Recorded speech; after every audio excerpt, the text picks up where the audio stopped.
இன்றைக்கி இந்த பீக்கங்காயை கட் பண்ணி பொரியல் பண்ண போகிறோம்.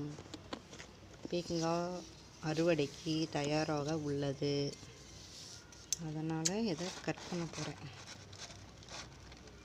பார்த்தீங்களா, கத்திரிக்கோலில் செடிக்காயை கட் பண்ணியாச்சு. இது பொரியல் பண்ண போகிறேன் இன்றைக்கி. இங்கே அவரைக்காய் காய்ச்சிருக்கு.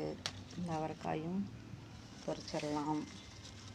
இதை நைட்டுக்கு சாம்பார் வைக்கலாம், இல்லாட்டி மிளகாட்டி வைக்கலாம்.